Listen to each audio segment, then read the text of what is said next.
Hello sir. Sir social మీడియాలో చాలా negative troll అవుతుంది, but you look so cool and happy. How you are handling that? See, first of all, how to answer,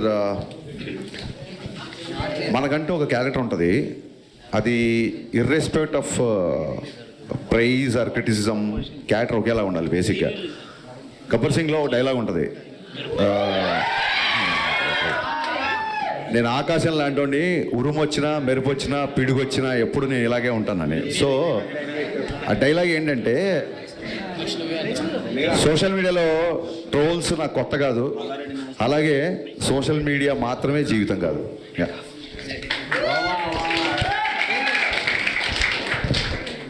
మిరపకాయ release ఎప్పుడు?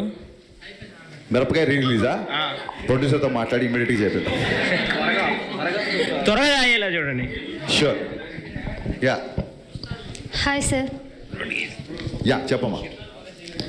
Actually premier తర్వాత కొంచెం mixed talk వచ్చినా, but me writings and Ravi sir acting అయితే చాలా బాగా అనిపించింది.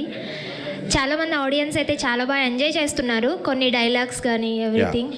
సో నెగిటివ్ టాక్స్ ఉన్నా కానీ మీరైతే చాలా పాజిటివ్గా రియాక్ట్ అవుతున్నారు.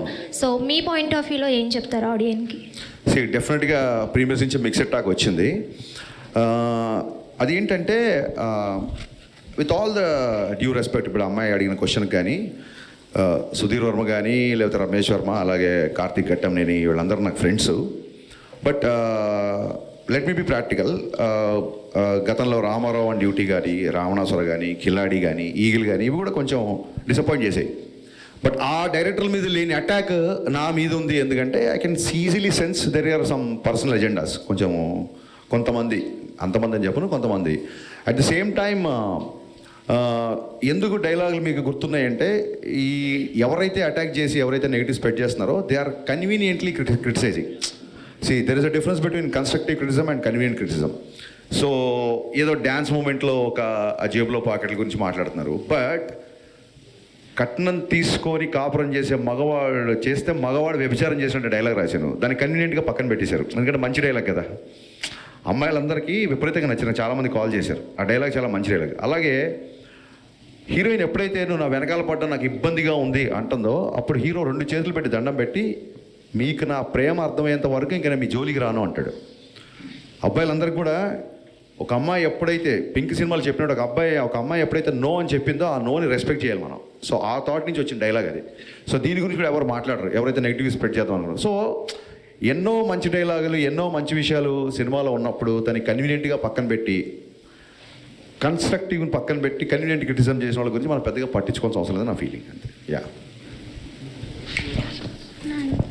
హాయ్ సార్, నా పేరు పవన్ కళ్యాణ్.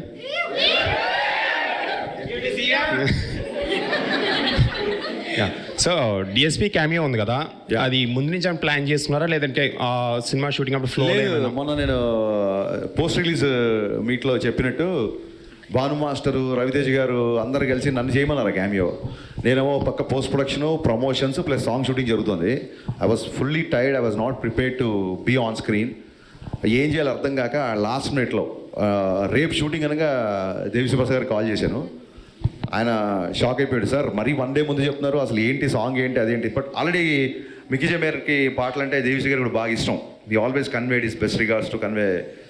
సో నేను అన్నాను, సార్ August 4th షూట్ చేస్తున్నాము, last day of the shoot. So ఆ రోజు ఫ్రెండ్షిప్ డే కదా, ఫ్రెండ్షిప్ డే పరంగా నేను ఫ్రెండ్గా అడుగుతున్నాను, ఇది రిక్వెస్ట్ డైరెక్టర్గా కాదు అన్నాను. మీరు ఫోన్ పెట్టి నేను వచ్చేస్తున్నాను. That is is greatness actually. So and ఈ ఇయర్లో ఉస్తాద్ భగత్ సింగ్ ఏమైనా అప్డేట్ మేబీ ఏమైనా ఎక్స్పెక్ట్ చేయొచ్చా? ముందు మిస్టర్ బచ్చన్ అప్డేట్లని తట్టుకొని ఆ తర్వాత ఉస్తాద్ భగత్ సింగ్ అప్డేట్లకి వెళ్దాం. Yeah okay sir, thank you. Thank you మా, థ్యాంక్ యూ. హాయ్ సార్, నా పేరు మహేందర్ అండి. చెప్పండి సార్. సార్ ఇప్పుడు ఇన్స్టాగ్రామ్, వాట్సాప్, సోషల్ మీడియా ఉంది కదా సార్. సో ఇప్పటి జనరేషన్ అంతా ఇందులో ఉన్నారు. సో మీరేం చేశారంటే ఓల్డ్ జనరేషన్ ప్రేమను చూపించారు. సో దానికి థ్యాంక్ యూ సార్. అలాగే land phone, gram phone recorders ఉన్నాయి కదా, వాటి విషయంలో మీరు క్లుప్తంగా బాగా క్లియర్గా వెళ్ళేసి దాని గురించి మీరు క్లారిటీగా ఎక్స్ప్లెయిన్ చేయడం జరిగింది. వీటి వెనకాల జరిగినటువంటి స్టోరీ ఏమైనా చెప్పగలరు? ఇది ఒక 80s 90sలో జరిగిన కథ అని ఎప్పుడైతే బేస్డ్ ఆన్ ట్రూ ఇన్సిడెంట్ అని చెప్పిందో నాకు ఫస్ట్ ఫోకస్ దీని మీదకి వెళ్ళింది. ఆ టైంలో ఒక అమ్మాయి అబ్బాయి కలుసుకోవాలంటే ఉండే ఒక డిఫికల్టీసు, ఆ టైంలో ఒక అమ్మాయి అబ్బాయి మాట్లాడుకోవాలంటే ఉండేది. ఇప్పుడు ఏముంది, గర్ల్ ఫ్రెండ్ గుర్తురాగానే హాయ్ అని చెప్పి వాట్సాప్లో మెసేజ్ పెట్టేస్తారు, వీళ్ళని చూడాలంటే వీడియో కాల్ చేసుకుంటారు. బట్ ఆ రోజుల్లో అమ్మాయి చూడడమే చాలా కష్టం, ఇబ్బందిగా ఉండేది, చాలా కష్టంగా ఉండేది. సొసైటికల్ నార్మ్స్ అలా ఉండేవి. సో అది చూపిద్దామని కొంతమంది అడిగారు, ఏంటి ఆ టైంలో జనరేషన్ తీస్తే ఇప్పటి జనరేషన్ కరెక్ట్ అవుతారా లేదా అని. సో నాకు మహానటి విపరీతంగా నచ్చింది. మహానటి ఈ జనరేషన్ సినిమా కాదు కదా. సో ఎక్కడో పవర్ఫుల్గా కమ్యూనికేట్ అయిన సీన్స్ అన్నీ మీకు బాగా గుర్తున్నాయి. కొన్ని హిందీ సాంగ్స్ అవి ఉండేసరికి కొంతమంది 80s 90s సాంగ్స్ కొంతమంది యూత్ కనెక్ట్ అవ్వలేదు. సో కన్స్ట్రక్టివ్ క్రిటిసిజం అని కూడా ఎందుకన్నానంటే, I have read all the reviews, మొత్తం అన్ని రివ్యూస్ చదివా నేను. అందులో పర్సనల్ అటాక్స్ ఉన్నాయి, అవన్నీ నేను పక్కన పెడితే అందులో నచ్చిన అంశాలు చాలామంది రాశారు. అండ్ అందులో ఉన్న కామన్ పాయింట్స్ అన్నీ నేను నోట్ చేసుకున్నాను.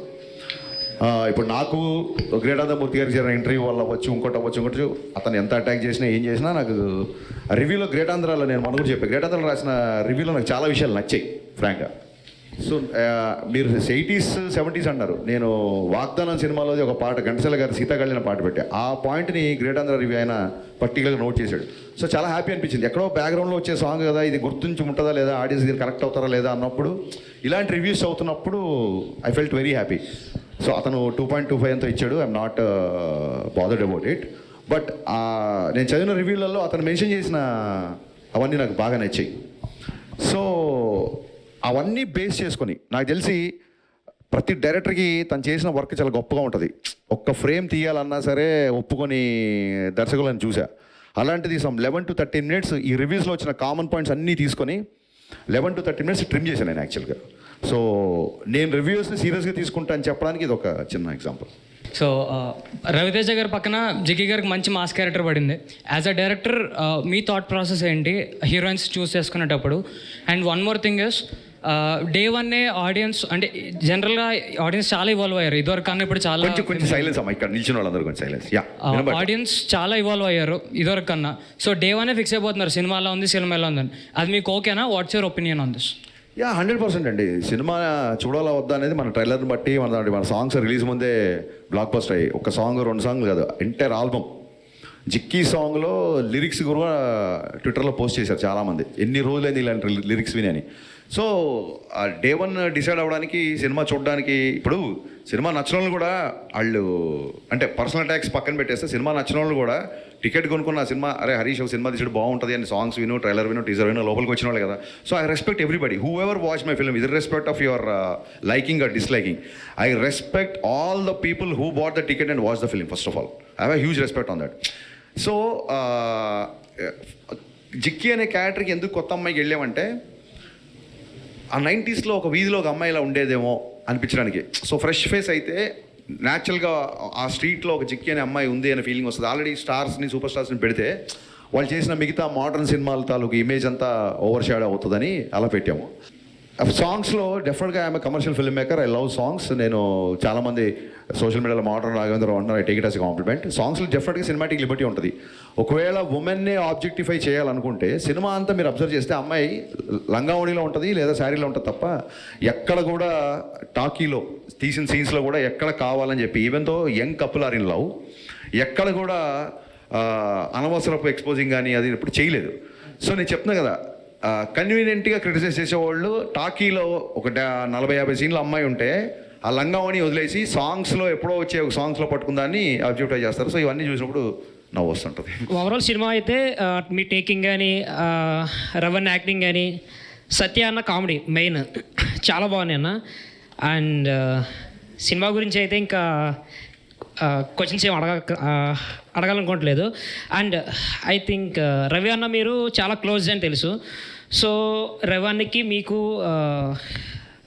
ద మెమొరైజ్డ్ సిచ్యువేషన్ మాకు చెప్తారా? అండ్ అలాగే పవన్ కళ్యాణ్ గారికి మీకు ఉన్న మెమొరబుల్ సిచ్యువేషన్స్ ఏమైనా ఉంటే మాకు షేర్ చేసుకుంటారా? రవణ్యకి నాకు ఎప్పుడు కలిసినా మెమరబులే. He never behaves like a star. ఒక స్టార్ అంటే నిజంగా మన ఒక సూపర్ స్టార్ మన అన్నయ్య అయితే ఎలా ఉంటుందో, మీ అన్నయ్య ఒక సూపర్ స్టార్ అనుకోండి, మీరు ఎలా ఫీల్ అవుతారో ఆ ఫీలింగ్ ఉంటుంది తప్ప, నేను అతన్ని స్టార్లా చూస్తాను తప్ప ఆయన ఎప్పుడు స్టార్లా బిహేవ్ చేయరు, ఆయన ఫీల్ అవ్వరు. Everyday is a memorable. So మన సితారా ఎంటర్టైన్మెంట్ సినిమా షూటింగ్లో డివైటాక్ వచ్చినట్టుంది అంతే కదా అన్నారు. అవుననే లేదు కంటిన్యూగా ప్రమోట్ చేస్తున్నాం అంటే సరే ఓకే కానీ ఆల్ ది బెస్ట్ అన్నారు, కలిసారు, షార్ట్ రెడీ అయిపోయింది, నేను వెళ్ళిపోయారు. సో ఏది ఆయన అంత పెద్దగా సీరియస్గా తీసుకోరు బేసిక్గా. సో ఆ క్వాలిటీ నాకు బాగా ఇష్టం. అండ్ కళ్యాణ్ గారితో మెమరబుల్ సిచ్యువేషన్ ఏంటంటే గబ్బర్ సింగ్ వెనక థర్డ్ డే రిలీజ్ అయిపోయిన థర్డ్ డే కలిస్తే ఆయన కూడా లాస్ట్ అంటే అప్పుడు పోస్ట్ ప్రొడక్షన్లో అప్పుడు కూడా బాగా స్ట్రెస్ అయ్యాం కదా, హెల్త్ జాగ్రత్త, నెక్స్ట్ సినిమా ఏం చేస్తున్నావు బాగా చెయ్యి, ఇప్పుడు పెద్ద సక్సెస్ వచ్చింది కదా జాగ్రత్త, ఇలా చెప్పారు తప్ప ఆ సినిమా అక్కడ ఎంత కలెక్ట్ చేసింది, ఈ సినిమా ఎక్కడంత కలెక్ట్ చేసింది అసలు అడగలేదు. ఆయన కూడా అన్ని సంవత్సరాల తర్వాత అంత పెద్ద హిట్ వస్తే దాన్ని అసలు పెద్దగా నెత్తికి ఎక్కించుకోలేదు. సో అక్కడ I felt that's a best memorable sequence. అలాగే మొత్తం డబ్బింగ్ చెప్పేసిన తర్వాత ఆయన నేను ఇంజనీర్ దగ్గర కూర్చున్నాను, ఆయన డబ్బింగ్ రూమ్లో ఉన్నారు, హరీష్ ఇట్రా అని చెప్పని పిలిచారు. పిలిచిన తర్వాత ఈ సినిమా ఎంత కలెక్ట్ చేస్తుంది ఏంటి అనేది నేను చెప్పను, బట్ నా అభిమానులందరికీ నువ్వు ఒక ట్రీట్ ఇవ్వబోతున్నావు అని ఇలా షేక్ హ్యాండ్ ఇచ్చారు. సో అది రిలీజ్ బిఫోర్ ఊహించారు ఆయన. దానికి నేను అదే ఆ షేక్ హ్యాండ్ ఎప్పుడు లైఫ్లో మర్చిపోలేదు. ఓకే, థ్యాంక్ యూ అన్న.